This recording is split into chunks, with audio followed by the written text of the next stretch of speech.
بسم اللہ الرحمن الرحیم۔ السلام علیکم۔ صفیہ اپنے کمرے میں پہنچی تو قاسم وہاں سکینہ کے ساتھ باتیں کر رہا تھا۔ اس نے صفیہ کو دیکھتے ہی کہا، صفیہ، میں ایک بہت بڑی خبر لے کر آیا ہوں۔ مہلب نے ابھی مجھے اطلاع دی ہے کہ طاہر قید خانے سے بھاگ گیا ہے۔ میں نے اس سے تفصیلات نہیں پوچھی، میں یہ خبر سنتے ہی تمہارے پاس آیا۔ میں ابھی اس کے پاس جا رہا ہوں، وہ نیچے دریا کے سامنے برآمدے میں بیٹھا ہے۔ میں واپس آ کر تمہیں سارے واقعات بتاؤں گا۔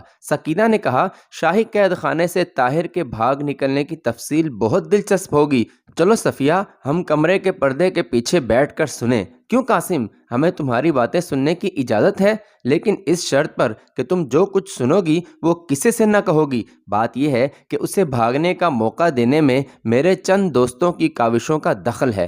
واہ، ہم کوئی احمق ہیں۔ قاسم کمرے سے نکل گیا۔ سکینہ نے صفیہ سے کہا، چلو صفیہ، مجھے اس کے بھاگ نکلنے میں بہت دلچسپی ہے۔ صفیہ جو کچھ جاننا چاہتی تھی وہ جان چکی تھی، لیکن کچھ سوچ کر وہ سکینہ کا ساتھ دینے پر آمادہ ہو گئی۔ دریا کے کنارے کمرے میں پہنچ کر وہ دروازے کے پردے کے پیچھے کھڑی ہو گئیں۔ مہلب کہہ رہا تھا، اب مجھے ڈر ہے کہ اگر اس نے کسی کو بتا دیا تو ہماری شامت آ جائے گی۔ قاسم نے کہا، نہیں، وہ آپ جیسے محسن کے ساتھ دھوکہ نہیں کر سکتا۔ مہلب نے کہا، اس کے محسن تو تم ہو۔ میں نے سب کچھ تمہارے لیے کیا ہے، اور میں نے اسے بتا بھی دیا تھا کہ تمہیں صرف قاسم کی سفارش پر بھاگنے کا موقع دیا گیا ہے، لیکن وہ نکلا کیسے؟ کیا تم نے مجھے جو 500 دینار دیے تھے وہ قید خانے کے 5 پہرے داروں کو خریدنے کے لیے کافی نہ تھے؟ قاسم نے پوچھا، آپ نے اسے کہاں پہنچایا؟ مہلب نے جواب دیا، قید خانے سے باہر اسے چھوڑ دیا گیا تھا۔ وہ یقیناً اپنے دوستوں کے پاس گیا ہوگا۔ مجھے امید ہے کہ وہ بہت جلد بغداد چھوڑ کر چلا جائے گا۔ اس نے میرے ساتھ وعدہ کیا تھا کہ وہ اپنے 2 دوستوں کے سوا کسی سے نہیں ملے گا اور رات کے وقت ہی بغداد کو چھوڑ کر چلا جائے گا۔ تو اس کا مطلب یہ ہوا کہ اب ہم اس کے متعلق کچھ نہیں سنیں گے۔ مجھے افسوس ہے کہ حکومت کے بعض عہدیدار اس سے بدظن ہو گئے، ورنہ وہ ایک کارآمد نوجوان تھا۔ بہرحال وہ بری رائے لے کر نہیں گیا۔ صفیہ کی قوت برداشت جواب دے چکی تھی۔ اس نے چہرے پر نقاب ڈال کر کمرے کا پردہ اٹھایا اور برآمدے میں داخل ہو کر بولی، تم دونوں کس کو بیوقوف بنانا چاہتے ہو؟ یہ خبر اب آدھے شہر میں مشہور ہو چکی ہے کہ ماہی گیروں نے آدھی رات کے بعد دریا سے ایک لاش نکالی ہے، اور وہ لاش طاہر کی ہے۔ قاسم اور مہلب کے چہرے پر ہوائیاں اڑنے لگیں اور وہ پھٹی پھٹی آنکھوں سے صفیہ کو دیکھنے لگے۔ صفیہ نے کہا، اور چچا جان تیسرے پہر یہ سنتے ہی خود قید خانے کی تحقیقات کے لیے چلے گئے تھے۔ وہاں ایک اور لاش ملی ہے، اور اس کے منہ میں زہر آلود پنیر تھا۔ وحید الدین سابق وزیر خارجہ کی لاش۔ اور جانتے ہو کہ چچا کو داروغہ نے کیا بتایا ہے؟ رات کے وقت بغداد کے ایک بہت بڑے غدار کے حکم سے 2 آدمیوں کو زہر دیا گیا تھا۔ ایک وہ جس کے متعلق تم ابھی باتیں کر رہے تھے، جس کی لاش بغداد کے کسی چوراہے پر انتقام کے لیے پکار رہی ہے۔ دوسرا وہ جس کے قید ہونے کا علم تمہارے دوست اور اس کے چند ساتھیوں کے سوا کسی کو نہ تھا۔ مہلب اٹھ کر کھڑا ہو گیا۔ صفیہ نے چلا کر کہا، زمین تمہارے جیسے بدکردار کو کوئی جگہ نہیں دے گی۔ شہر میں تمہاری تلاش جاری ہے۔ اس محل کے ہر دروازے پر سپاہی کھڑے ہیں۔ بغداد کا بچہ بچہ تمہاری بوٹیاں نوچنے کے لیے تیار ہے۔ قاسم نے صفیہ کا بازو پکڑ کر اسے جھنجھوڑتے ہوئے کہا، صفیہ، کیا کہہ رہی ہو؟ ہوش کی بات کرو، مجھے چھوڑ دو، مجھے تم سے نفرت ہے، تم کمینے اور مکار ہو۔ قاسم نے اس کے منہ پر ایک چپت رسید کی اور اسے گھسیٹتا ہوا اندر لے گیا۔ وہ چلائی، بزدل آدمی عورتوں کے ساتھ زور آزمائی کے سوا اور کیا کر سکتا ہے؟ سکینہ نے آگے بڑھ کر کہا، صفیہ، تمہیں کیا ہو گیا ہے؟ قاسم، چھوڑ دو اسے، آج اس کا دماغ ٹھیک نہیں۔ صفیہ نے لال پیلی ہو کر کہا، آخر اس کی بہن نکلی نا، لگاؤ تم بھی ایک چپت میرے منہ پر۔ سکینہ نے کہا، صفیہ، خدا کے لیے زبان بند کرو، وہ معزز آدمی کیا خیال کرے گا؟ صفیہ نے کہا، چور، ڈاکو، قاتل، خدا کے لیے سپاہیوں کو بلاؤ، چچا جان اس کی تلاش میں ہے، وہ بھاگ نہ جائے۔ قاسم اسے کمرے سے نکال کر کھینچتا ہوا محل کے دوسرے سرے پر لے گیا۔ خواجہ سرا لونڈیوں اور نوکروں کو جمع ہوتے ہوئے دیکھ کر صفیہ خاموش ہو گئی، اور پھر نرم ہو کر بولی، مجھے چھوڑ دو، میں اپنے کمرے میں چلی جاتی ہوں۔ میں تمہیں جھوٹ کی سزا دینا چاہتی تھی، لیکن اپنے دوست کو چچا جان کے آنے تک ضرور روکو۔ قاسم پریشانی کی حالت میں مہلب سے معذرت کرنے کے لیے موزوں الفاظ سوچتا ہوا لوٹا، لیکن مہلب وہاں موجود نہ تھا۔ ایک کشتی دریا کے دوسرے کنارے کی طرف تیزی سے جا رہی تھی، وہ اس پر سوار تھا۔ دوپہر کے وقت وزیر اعظم کے حکم سے شہر میں یہ منادی ہو رہی تھی کہ مہلب کا پتہ دینے والے کو 5,000 اشرفیاں انعام میں دی جائیں گی۔ عصر کے وقت جب قاسم اپنے باپ سے طویل ملاقات کر کے باہر نکلا تو اس کا چہرہ اترا ہوا تھا اور سکینہ صفیہ سے کہہ رہی تھی، تم نے سنا؟ ابا جان نے قاسم سے کہا کہ جب تک میں بغداد کا وزیر اعظم ہوں تمہارا یہاں رہنا ٹھیک نہیں، وہ کل مصر روانہ ہو جائے گا۔ ابا جان نے مصر کے سلطان کو لکھا ہے کہ اسے فوج میں کوئی معمولی عہدہ دے دیا جائے، لیکن ان کا غصہ اتر جائے گا تو وہ اسے بلا لیں گے۔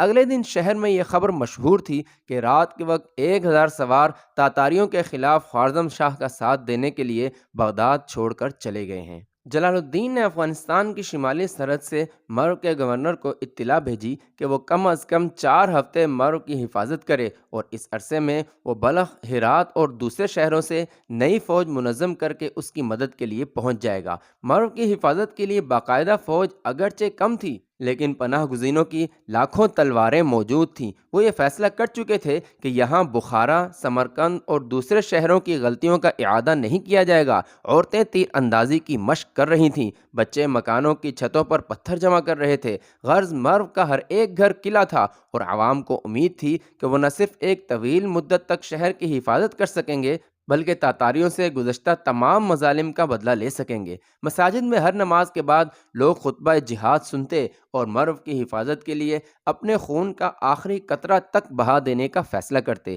ایک صبح جب مرو کی مساجد میں مؤذن اہل شہر کو نماز کے لیے بلا رہے تھے، تاتاریوں کی ٹڈی دل افواج شہر کی فصیل کے سامنے نمودار ہوئیں۔ آن کی آن میں شہر پناہ پر تیر انداز کندھے سے کندھا ملا کر کھڑے ہو گئے اور وہاں تل دھرنے کو جگہ نہ تھی۔ تاتاری افواج کی قیادت چنگیز خان کے چھوٹے بیٹے تولائی کے سپرد تھی۔ چنگیز خان کی نگاہ میں تولائی اپنی بہادری سے زیادہ مکاری اور دغا بازی کے بدولت بہت عزت حاصل کر چکا تھا، لیکن مرو کی فصیل پر انسانوں کا بے پناہ ہجوم اسے پریشان کرنے کے لیے کافی تھا۔ تولائی تذبذب کی حالت میں کھڑا تھا۔ شہر کے چند غداروں نے جو اس کی آمد کی خبر پاتے ہی اس کے ساتھ آن ملے تھے، یہ خبر دی کہ فصیل پر مردوں کے بجائے عورتیں زیادہ ہیں۔ تولائی نے یہ سنتے ہی فوج کو طوفانی حملے کا حکم دیا، لیکن شہر پناہ سے تیروں اور پتھروں کی بارش نے تاتاریوں کے دانت کھٹے کر دیے۔ فصیل کے نیچے ہزاروں تاتاری ڈھیر ہو گئے۔ تولائی نے یہ صورت دیکھی تو فوج کو پیچھے ہٹنے کا حکم دیا اور شہر سے کچھ فاصلے پر پڑاؤ ڈال دیا۔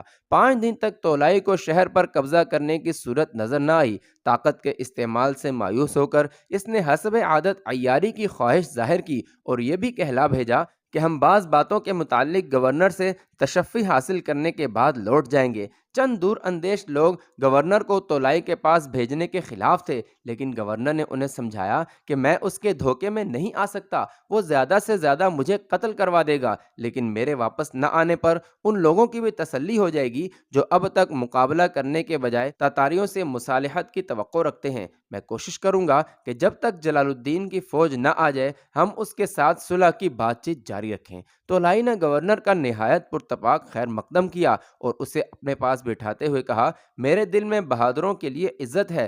صلح کی بات چیت شروع ہوئی تو تولائی نے کہا، ہم صرف یہ وعدہ لے کر کہ آپ کی افواج ہمارا پیچھا نہیں کریں گی واپس جانے کے لیے تیار ہیں، اور اس کے ساتھ ہم یہ بھی وعدہ کرنے کے لیے تیار ہیں کہ جلال الدین کے ساتھ ہمارے تعلقات خواہ کچھ بھی ہوں ہم دوبارہ مرو پر حملہ نہیں کریں گے۔ اس کے عوض آپ کو معمولی تاوان ادا کرنا پڑے گا۔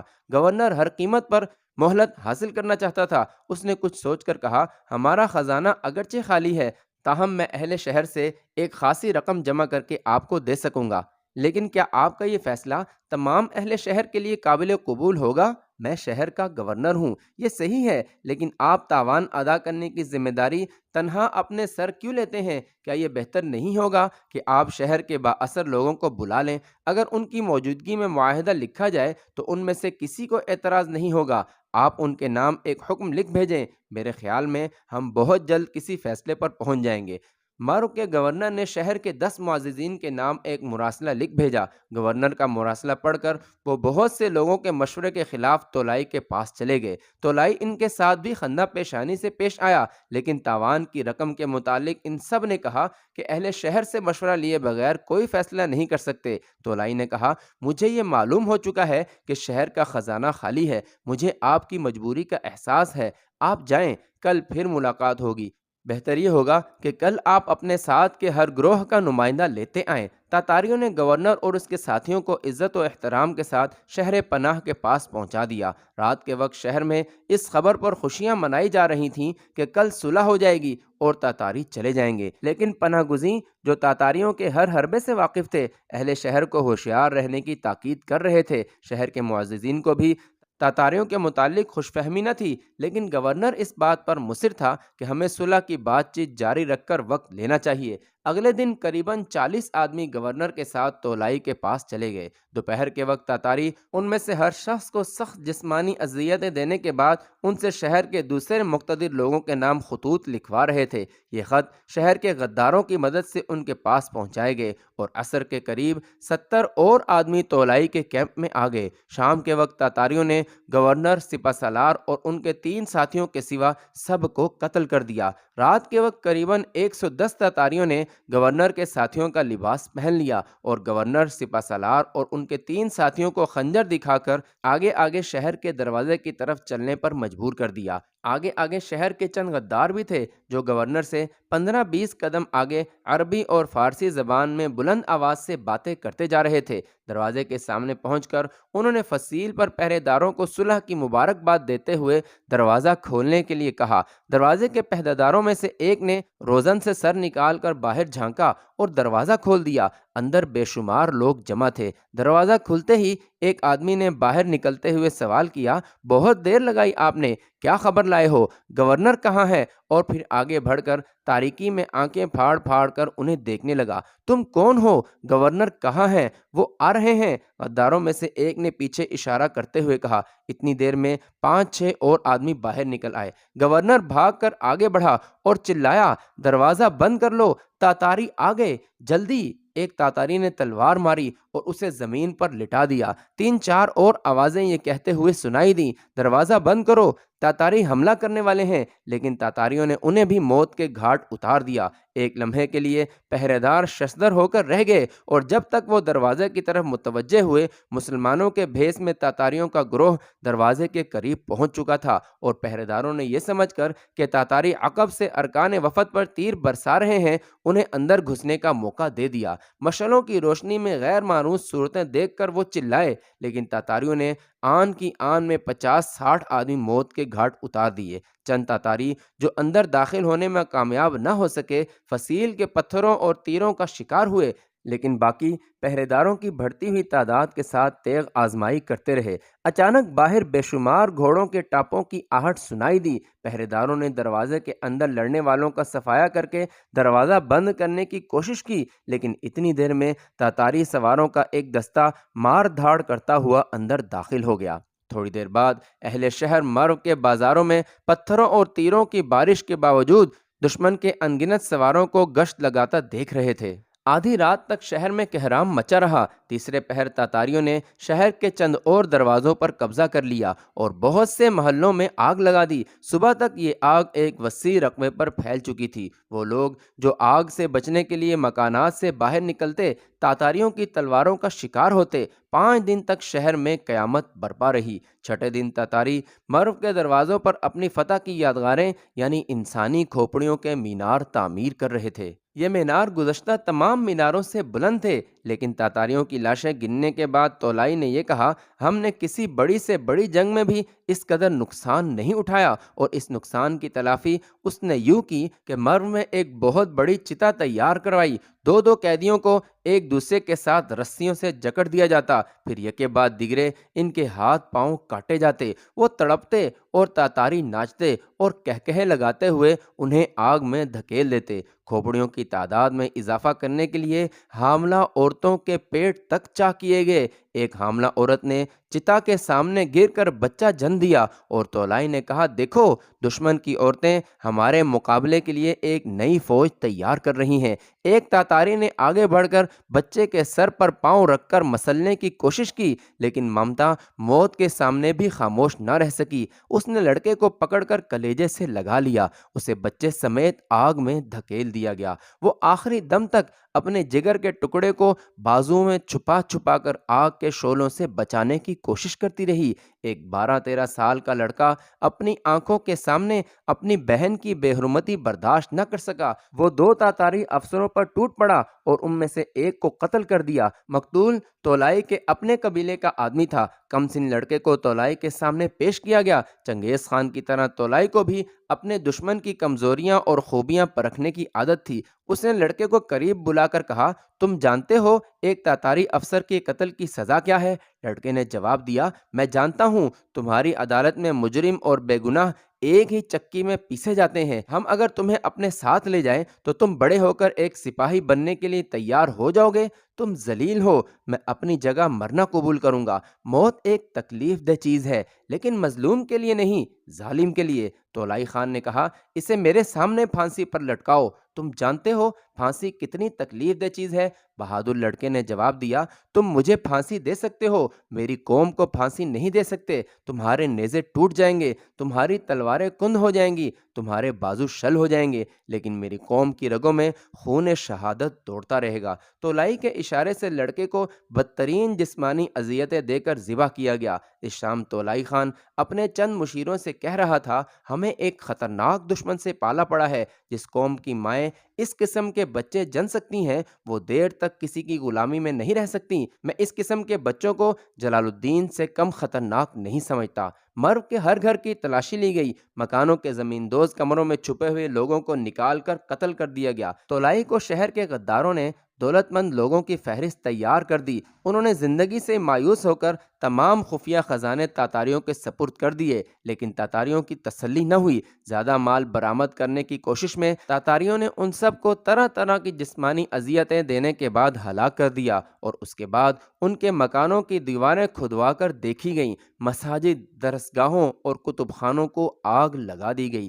صرف 400 آدمیوں کو جو فنون تعمیر اور اسلحہ سازی کے ماہر تھے تاتاری زندہ پکڑ کر لے گئے۔ کوچ سے پہلے کسی نے تولائی کو بتایا کہ ابھی تک شہر میں کہیں کہیں زمیندوز مقامات پر مرد اور عورتیں چھپے ہوئے ہیں۔ تولائی نے 2000 سپاہیوں کو مرو میں ٹھہرا کر اچھی طرح دیکھ بھال کرنے کا حکم دیا، اور ان سپاہیوں کے افسروں سے کہا، میں خان اعظم کو پیغام بھیج دیتا ہوں کہ مرو سے ان چند آدمیوں کے سوا جنہیں ہم کرامت سمجھ کر اپنے ساتھ لے جا رہے ہیں، دشمن کا ایک فرد بھی جان بچا کر نہ بھاگ سکا۔ میں یہ نہیں چاہتا کہ میرے الفاظ غلط ثابت ہوں، اس لیے جب تک تمہاری تسلی نہیں ہو جاتی تم تلاش جاری رکھو۔ ان سپاہیوں نے ایک مسجد کا مؤذن کسی زمیندوز حجرے سے گرفتار کر لیا اور اسے اذیتیں دے کر مسجد میں اذان دینے کے لیے مجبور کیا۔ اذان سن کر مسجد کے قرب و جوار کے زمیندوز پناہ گاہوں میں چھپے ہوئے لوگوں نے یہ سمجھا کہ تاتاری جا چکے ہیں، چنانچہ وہ باہر نکل آئے اور تاتاریوں نے